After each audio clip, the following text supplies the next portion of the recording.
होली की आत्मा। बचपन से शहर में रहने वाला मनोज इस साल होली की छुट्टियों में अपने गांव दुर्गापुर वापस आता है, जहां उसे देख पूरा गांव खुशी से झूम उठता है। जब गया था तब इतना सा था और अब देखो कितना बड़ा हो गया है। हाँ सरपंच जी, जब मैं गया था तब आप भी बहुत जवान थे और अब देखो कितने बूढ़े हो गए हैं आप। चलो चलो बढ़िया है। बच्चा घर वापस आ गया। इसी खुशी में आज रात पार्टी होगी। क्या बात है, गांव में भी पार्टियां होने लगी। वैसे अगर पार्टी की बात है तो आज क्यों सीधा होली पार्टी करते हैं। होली पार्टी की बात सुन चहल पहल में अचानक सन्नाटा छा जाता है, जिसे देख मनोज को कुछ अजीब लगता है, लेकिन तभी सरपंच बात पलट देता है। अब बहुत देर हो गई, चलो सब अपने घर चलो, पार्टी के बारे में कल सोचेंगे। मनोज भी मम्मी पापा के साथ घर आ जाता है, पर होली पार्टी और उस पर पूरे गांव की खामोशी वाली बात अभी तक उसके जहन से निकलती नहीं। पापा, होली पार्टी की बात पर सब चुप क्यों हो गए थे? अरे होगी उनकी कोई अपनी बात। मुझे गांव की पंचायती थोड़ी पता है। थक गया हूँ, चलो सो जाते हैं, कल बात करते हैं। पापा की बात मानते हुए मनोज भी सोने चला जाता है। आज तो छुपा लिया, लेकिन हफ्ते बाद जब होली का दिन आएगा तब इसे कैसे रोकोगे?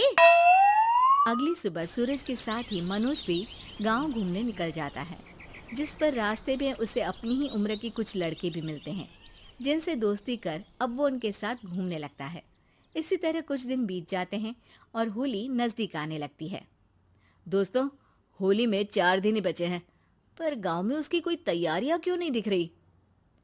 क्योंकि यहाँ होली नहीं मनाई जाती। अरे पर ऐसा क्यों? वो राजा भूषण। अरे तुम 4 दिन के लिए आए हो, क्या इतना सोच रहे हो? चलो कुछ खाने चलते हैं। इसी के साथ एक बार फिर होली की बात को टलते हुए देख मनोज को शक होने लगता है। वो घर पहुंचते ही इंटरनेट पर अपने गांव और राजा भूषण के बारे में जानकारी निकालने लगता है। क्या? मुझे आज तक ये नहीं पता था। ऐसा कैसे? किसी ने मुझे कुछ बताया क्यों नहीं?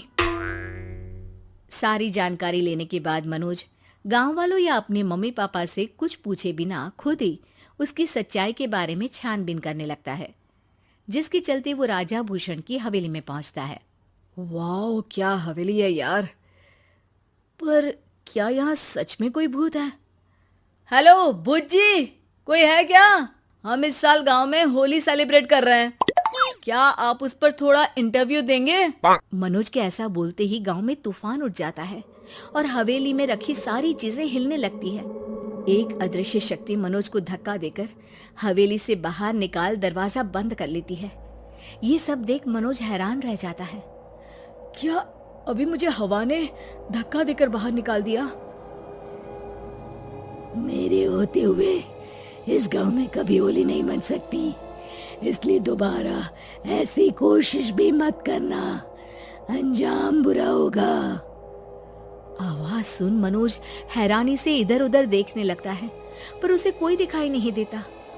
वो गांव वापस आ जाता है, जहां तूफान की वजह से सब कुछ तहस महस हो चुका होता है। आखिर ये तूफान आया कैसे? ना ऐसा कोई मौसम था और ना ही हमने होली का त्योहार मनाने की बात की थी। सरपंच की बात पर कोई रिएक्शन दिए बिना मनोज चुपचाप अपने घर चला जाता है। इस तरह देखते ही देखते होली का दिन भी आ जाता है और मनोज रंग लेकर गांव में निकल जाता है, लेकिन गांव पूरी तरह खाली होता है। अरे त्योहार का दिन है, धूमधाम की जगह मातम क्यों मनाया हुआ है? मनोज की आवाज सुन सब अपने घर की खिड़कियां खोल के घर के अंदर से ही उसे वापस जाने के लिए कहने लगते हैं, पर वो किसी की नहीं सुनता। तुझे पहले भी समझाया था, अगर होली खेलने की कोशिश भी की तो अच्छा नहीं होगा। अरे बात मान लो बेटा, तुम्हें सच नहीं पता। मुझे सब पता है। सालों पहले इस राजा ने एक अंधविश्वास फैलाया और आप लोग आज तक उसे मानते आ रहे हो। अरे बेटा, जब तुम पैदा भी नहीं हुए थे उससे भी बहुत पहले से इस गांव पर होली का श्राप है। अगर गांव में होली का त्योहार मनाया जाता है तो प्रलय आना पक्की बात होती है। राजा भूषण इस सब में नहीं मानते थे और त्योहार मनाने लगे, जिसके चलते होली वाले ही दिन पहले उनके बेटे की और फिर उनकी मृत्यु हो गई। तभी से गांव की रक्षा के लिए उनकी आत्मा उस हवेली में रह रही है। सबकी बातें सुन मनोज उलझन में पड़ जाता है। सोचना भी मत मनोज, अगर तुमने इस परंपरा को तोड़ने की कोशिश भी की तो उसका परिणाम इस गांव और गांव के लोगों के लिए अच्छा नहीं होगा। मुझे भी यकीन नहीं हो रहा कि आप लोग एक बेतुकी बात को मानकर सालों से रंगों के त्योहार को मातम की तरह मनाते आ रहे हो। मनोज किसी की कोई बात ना मानते हुए पूरे गांव में रंग बिखेर देता है, जिसके तुरंत बाद वहां तूफान के साथ बिजलियां गरजने लगती है। अचानक मौसम में ऐसा बदलाव देख जहां मनोज कंफ्यूजन में आ जाता है, वहीं गांव वाले डर से सहम जाते हैं।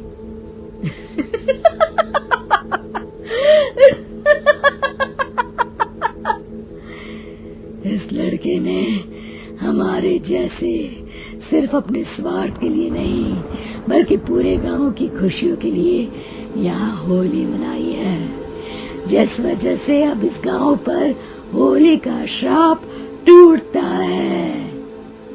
ऐसा बोलकर राजा का भूत वहां से गायब हो जाता है, जिसके बाद गांव के लोग धूमधाम से होली मनाते हैं।